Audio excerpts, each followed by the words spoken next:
Mr. Rick Hart, thanks for speaking with Central Coast Newspaper's 5 at 5 program. You've been in the position now for almost 3 months. How has the challenge been? Look, it's been a challenging time. It's a very difficult time for staff, I've got to say. And I must say right up front, working with the unions and with staff has been a pleasure here. You could have expected that I would have run into a lot of difficulty and resistance. But to be fair, people have been pretty welcoming, and as I said, the unions have been really very much on side and working with us to try and actually solve one of the big problems, which was far too many staff on board and far too much money being expensed in the expense line. So look, right from the beginning, I got appointed by the administrator. So the administrator, so we're clear, gets appointed by the state government.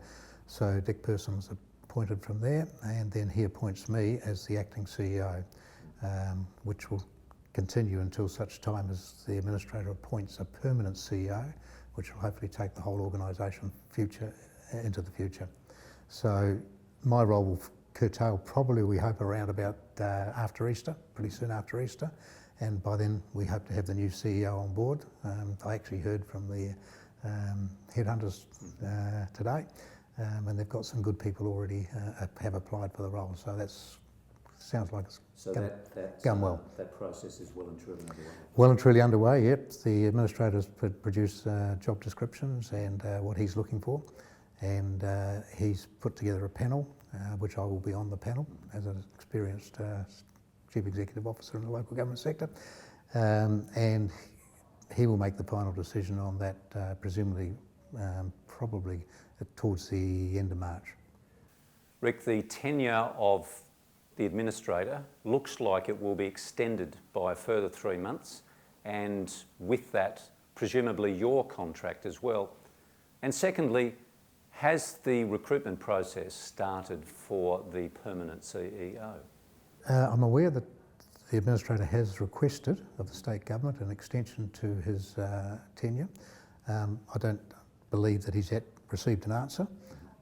But I would imagine that the government will be fairly sympathetic to Dick's request, simply because there's still quite a bit to do to get things sorted before councillors could come back.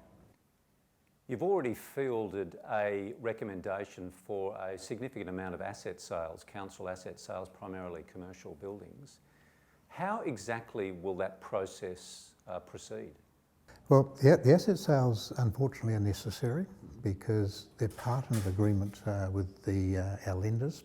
So as you know, we've had some difficulty in attracting lenders to the organisation, principally because the state government wants local government to be supported by the banking industry that is not supported by Treasury or T Corp, because they are not a bank. They are not lenders. They provide money for infrastructure at the state level. So we've had to sort of find our own way through. As part of the agreements we've had with the current lender, they require us to have asset sales because they want to see us using that monies to repay debt immediately. By debt, I'm talking about the restricted reserve debt as opposed to the bank debt, which we'll possibly call good debt, versus the unlawful expenditure of the restricted reserves, which I'll call bad debt. So we've got to get that done. So yeah, we're travelling pretty well. We've got to get a budget in line which actually matches the lenders' expectations. And it's like anything, like your home loan. Unless you can demonstrate that you can afford to pay for it, they won't give you the money. So we've been in that situation. So the asset sales were part and parcel of that. In order to complete that, the administrator is very keen that we actually get a professional independent panel that will oversee that. I'm in the process of putting that together at the present time, and we'll present some names and things and a charter for them to the administrator very shortly, and I imagine he'll take that to a council meeting to put that in place. But so there will be an independent group or committee, not a committee, but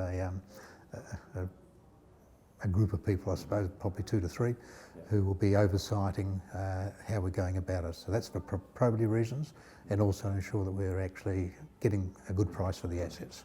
And how exactly do those panels that sell the assets, how do they actually work? Yeah, we will take advice from that panel, so they're experts. And on to budget savings, several readers of the newspapers have noted proliferance of weeds and overgrown grass around the region. And in fact, we've had one of our local MPs at the entrance, David Meehan, who's taken to the mower himself. Is this a result of the austerity that you've put in place at the council? Not yet. We haven't actually as yet done an awful lot of that. We're right in the process at the present point in time.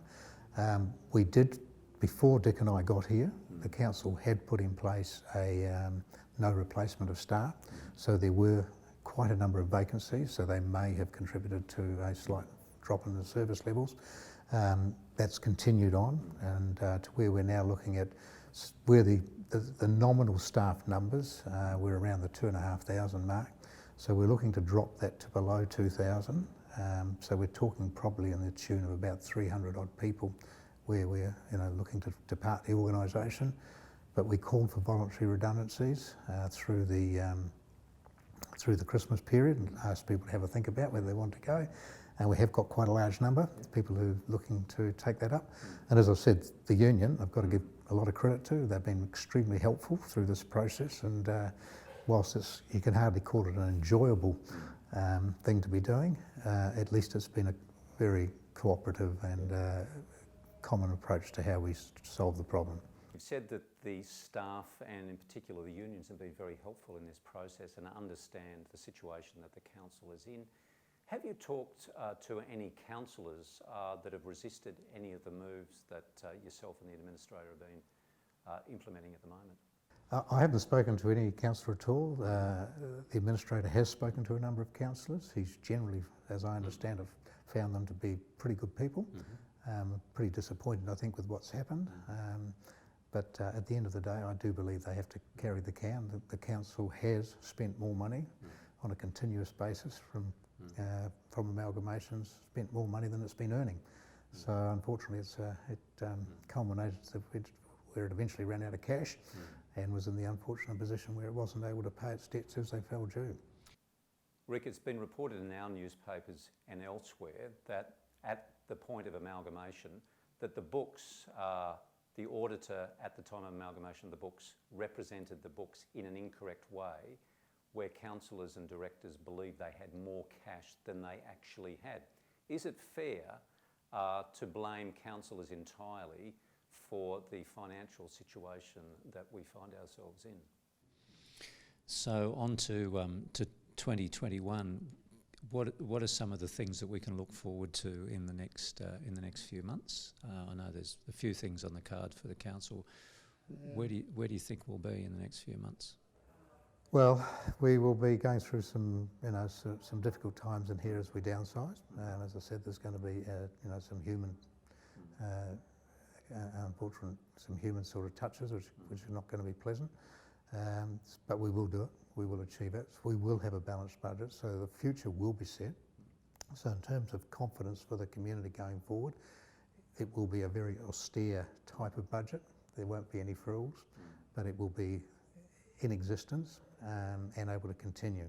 And over time, it can build up again back to being able to do a whole bunch of other things.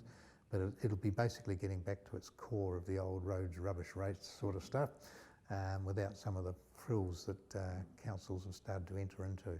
And I must add that a lot of councils have gone down doing a whole bunch of extra things, and you've got to remember always that they're doing this in a time when they're under rate capping, and it's almost impossible for a council to live without changing what it does to live within a rate cap. Because just to give you one simple couple of stats, the average sort of cost of wages in an organisation as a council is around somewhere between 38 and 44%. Some go as high as 50% of your total cost is in fact wages. And the award, plus the step increases and any bonuses and associated thing, is well above the cap rate. So it doesn't take a whiz kid to figure out that it's going to very quickly, you have to start cutting other things, which is why you end up in these situations like, one of the reasons why you end up in situations like this council having to use other monies to try and prop things up. So I think one of the big changes I hope comes out of this exercise is that deficits are not things you can keep running.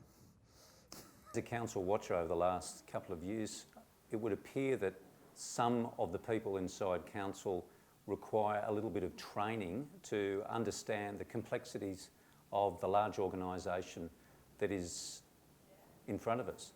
What do you think of that idea? One thing I would strongly agree with, and I know the administrator would as well, it's training for councillors.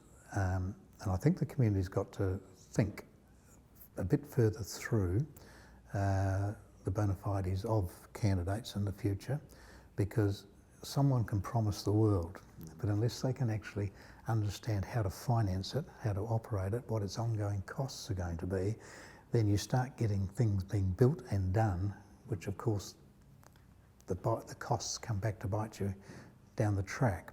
So I think if people understand finance, and most councillors, as I'm generalising, but most councillors in my experience don't, then I think if you do, then you'd actually have a strong council. Because a council, you know, it's like anything. You can leverage money, you can do things, but you've got to know how to do it.